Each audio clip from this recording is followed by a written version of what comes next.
Hey guys, so today I'm going to be doing my 21-week update, and for starters, I have been trying to mention this for probably 3 weeks now and I keep forgetting, so I'm just going to start with this. But I don't know if you could see, I have like little hairs that kind of just pop out here and they're kind of really annoying, but I think it's because when I had Aria, when I was pregnant with Aria, I had awesome hair. It grew so fast. I don't think I've ever had hair that long because it was just growing so fast, and I know it's all the hormones as well as like the prenatal vitamins. That's why I continued taking prenatal vitamins well after I was done breastfeeding or after I was done being pregnant, just because they're just so good for you. So I think everybody should take prenatal vitamins. They're great. My best friend was asking kind of just advice on how to grow out her hair, and I was like, just start taking prenatal vitamins. They're awesome. Obviously you can take just the biotin, which is a really good vitamin, so your hair grows and your nail grows and so forth, but prenatal vitamins are so good, just take the prenatals. So basically I'm in between kind of my bad hair because I'm already done being pregnant, so my hair starts falling off once you're done being pregnant, and then like my good hair of I'm now pregnant again and my hair is growing. So I have like patches of like just baby hairs everywhere, and I don't know what to do with them. There's one right there, you see them, and they're just really it's really annoying basically. And yeah, I'm kind of struggling with that because regardless of what I do to my hair, I always kind of part it and I always have like stickies coming out. So I'm going through a weird hair patch. I do remember I had awesome hair with Aria, so I'm kind of just waiting for that. Maybe it's towards the end of the pregnancy, even though I feel like at this point I was already feeling the awesome hair effects. But so far I'm just struggling with this little baby hairs and trying to do something with them because they're all over the place. But I'm getting a lot of leg cramps lately, and just my legs are falling asleep completely. Last night, I woke up in the middle of the night and I had to go to the restroom. But Aria was actually with us. She had a really bad dream last night.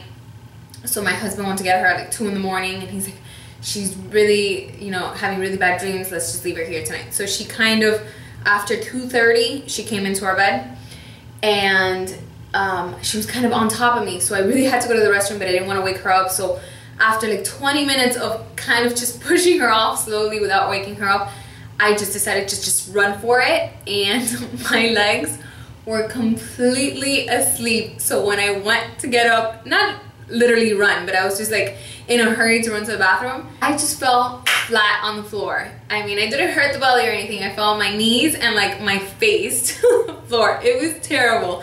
And it was because I had no feeling in my legs. It was really bad. I had absolutely, I don't know what is going on with my legs, but they were completely asleep. And I guess since I was laying down, I didn't notice they were sleeping. I was sleepy myself, so I didn't really realize my legs were sleeping. Usually I know because they kind of tingle and hurt, and I know they're sleeping. But oh my god, my legs kind of just completely gave out on me, and I fell face first on the floor. It was really bad. I mean, my hands kind of stopped my belly from landing, but I don't know how. My face just made it to the floor, and it was terrible. I told my husband this morning, I was like, I ate the floor last night because I was going to the bathroom, and it was the weirdest sensation. Who walks out of their bed and doesn't realize they have no sensation in their legs and just falls straight to the floor?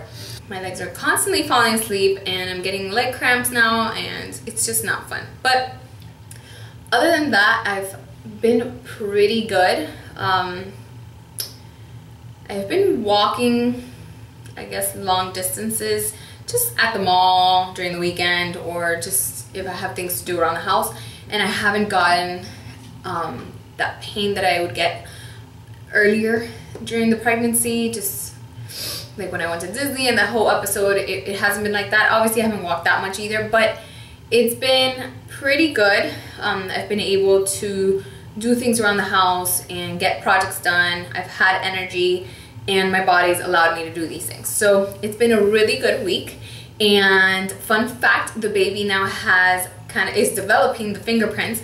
so she can touch her face and touch really anything inside the womb. So she could pull on the umbilical cord and do a lot of fun stuff in there, and she's definitely pushing a lot. I haven't really felt kind of kicks or anything like that, but again, still with the pushing, and it is so uncomfortable.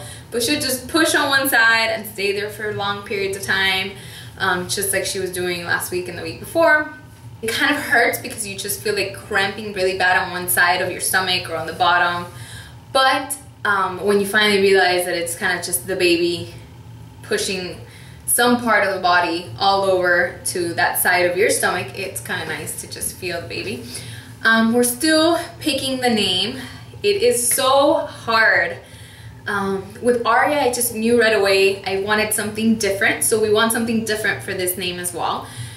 And I don't know, I really didn't have any criterias with Aria, but I did know that I wanted something different, something unique, but not too weird, and it's hard, it's really hard. So this time around, we still want something unique and different, but we might possibly want to keep it an A name, just because I kind of did it accidentally where I was an A name and Aria is obviously an A name. So we both have A names. So since we're having now, this would be the third girl in the family, we kind of just want to keep it an A if possible. I'm not crazy stuck on that idea, but it would just be cute for all three of us to have an A name. So that's kind of in the works, but it's so hard. I really liked the name Aubrey, and my husband turned it down real fast. He said absolutely not, and yeah, that was it. I don't know if I mentioned that in the past video, I don't think so, but that was like my dream name, and that is the name that I've been stuck on for a long time. We're still in the works for the name, and I'm gonna make a kind of a separate video, or heck, let's just make it in this video.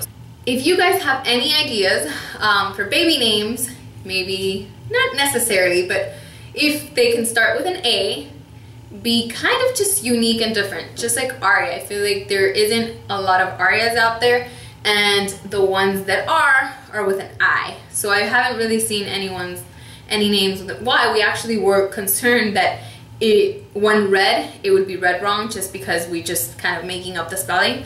But then we saw Game of Thrones actually had that spelling with a Y, so we were excited and we left it like that. So Aria's name is A-R-Y-A instead of A-R-I-A. So, you know, just different, unique. Let's start with an A, and I don't know, let me know. So write it down below, and maybe we'll pick one of your names. So that's gonna help us a lot. I have been looking at websites, you know, baby names 2014, baby names that start with an A, but it's just hard. I don't know, it's really hard. This is something that it's a decision that's gonna haunt you for life, and you don't want your kids saying, why did you name me this name? I hate this name. So hopefully they both like their names when they grow up. But that's enough blabbering. I think that is pretty much it. So I'll see you guys next week for my 22-week update. Let me know if you have any questions below that I may not be adding. Somebody did comment that they wanted me to make a video kind of just comparing my pregnancy with Aria with this pregnancy so far. So I am going to be filming that, and that's coming up soon. But if you have any particular questions, let me know. I go to the doctor's office tomorrow, so I'll know my current weight. So maybe for maybe for next week, I'll have my actual weight. And that's about it. I'll go ahead and show you the baby bump now. Bye, guys. Okay, guys, so here is the belly. I think it is so huge for only 21 weeks. It is insane. Seriously. Let me know if you guys think this is big for 21 weeks. I think it's gigantic. Especially looking at, I have a skirt underneath, so it makes this dress just a tiny bit longer. Especially looking at other videos on YouTube, I'm like, oh my god, why is mine so popped out? Look at that. It is huge. Humongous.